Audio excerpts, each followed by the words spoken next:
Assalamualaikum warahmatullahi wabarakatuh. Hai semuanya, perkenalkan nama aku Amanda Talita Kanahaya dengan NIM 2403111400. Nah, jadi pada video kali ini aku akan membuat tentang pengantar eksplorasi dan visualisasi data. Nah, jadi teman-teman stay tune ya. Nah, baik, kita masuk pada pembahasan yang pertama, yaitu adalah tipe dan struktur data. Nah, jadi data ini merupakan sekumpulan fakta, nilai, simbol, atau representasi yang menggambarkan suatu objek, peristiwa, atau kondisi tertentu. Nah, dalam konteks analisis data, pemahaman terhadap tipe dan struktur data ini menjadi langkah awal yang sangat penting karena akan mempengaruhi metode pengolahan, eksplorasi, dan visualisasi yang digunakan. Nah, berdasarkan struktur penyimpanannya, data dapat dibedakan menjadi dua jenis utama, yaitu data terstruktur dan data tidak terstruktur. Dari kedua jenis data ini memiliki karakteristik, kelebihan, serta tantangan yang berbeda dalam proses analisis. Nah, baik, yang pertama akan kita bahas adalah data terstruktur, di mana data terstruktur ini adalah data yang tersusun secara sistematis dan terorganisir dalam format yang jelas, serta memiliki skema atau pola tertentu. Nah, umumnya data terstruktur ini disimpan dalam bentuk tabel yang terdiri dari baris dan kolom, di mana setiap kolom ini mempresentasikan atribut atau variabel, sedangkan setiap baris mempresentasikan satu unit observasi atau entitas data. Nah, yang kedua adalah data tidak terstruktur, di mana data ini adalah data yang tidak memiliki format, skema, ataupun pola penyimpanan yang baku.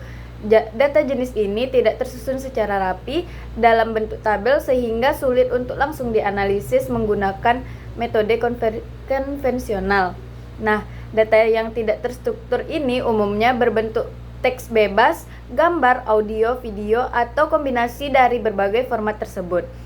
Contohnya itu adalah isi dokumen teks, email, unggahan media sosial, komentar pelanggan, foto, rekaman suara, dan video.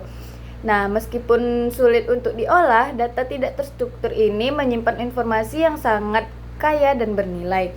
Oleh karena itu, diperlukan teknik khusus seperti text mining, natural language processing, image processing, serta machine learning untuk mengekstraksi informasi yang berguna dari data tidak terstruktur.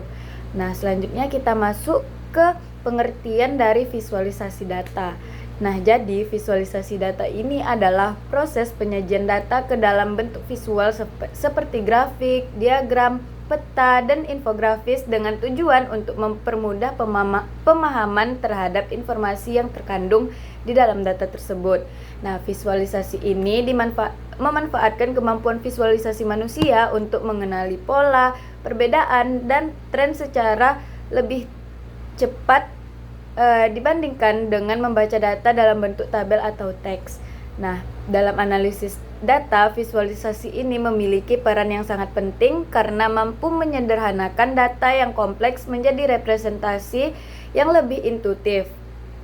Nah, jadi terdapat beberapa manfaat dari visualisasi data. Yang pertama yaitu membantu memahami karakteristik data seperti distribusi, kecenderungan, dan variasi data.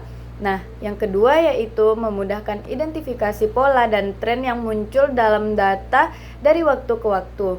Dan yang ketiga, membantu mendeteksi anomali, pencilan, atau kesalahan pada data.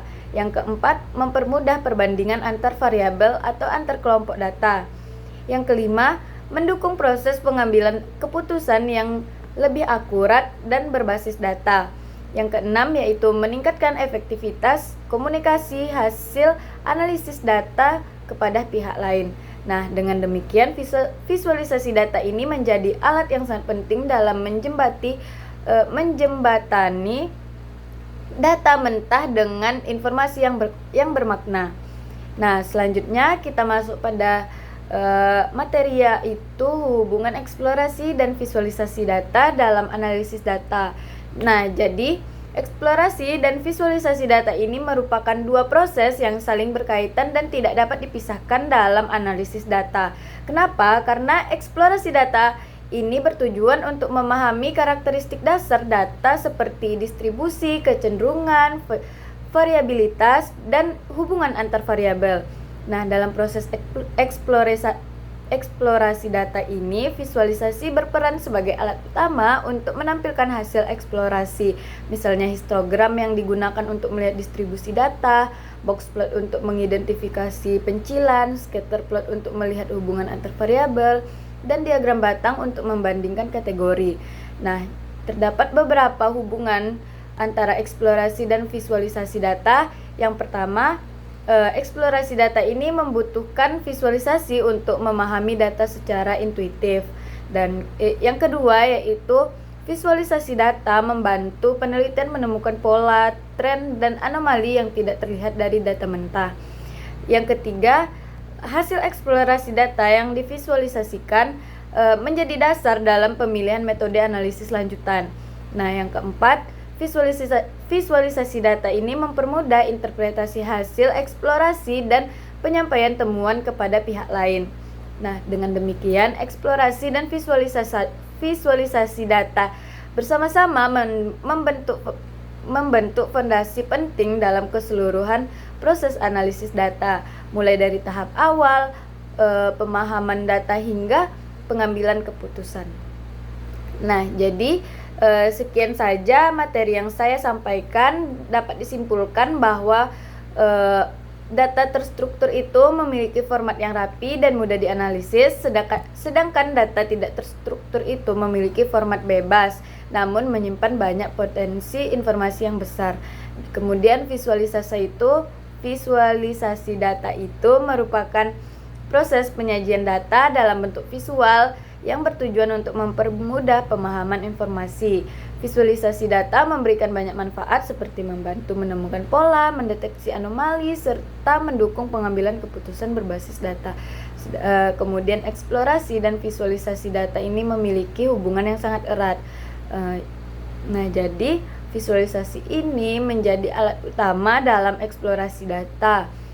Sementara eksplorasi data ini memberikan dasar yang kuat bagi analisis lanjutan. Oleh karena itu, pemahaman yang baik tentang eksplorasi dan visualisasi data ini sangat penting dalam menghasilkan analisis data yang efektif dan bermakna. Baik, sekian yang dapat saya sampaikan. Lebih dan kurang saya mohon maaf. Wabillahi taufik wal hidayah. Assalamualaikum warahmatullahi wabarakatuh.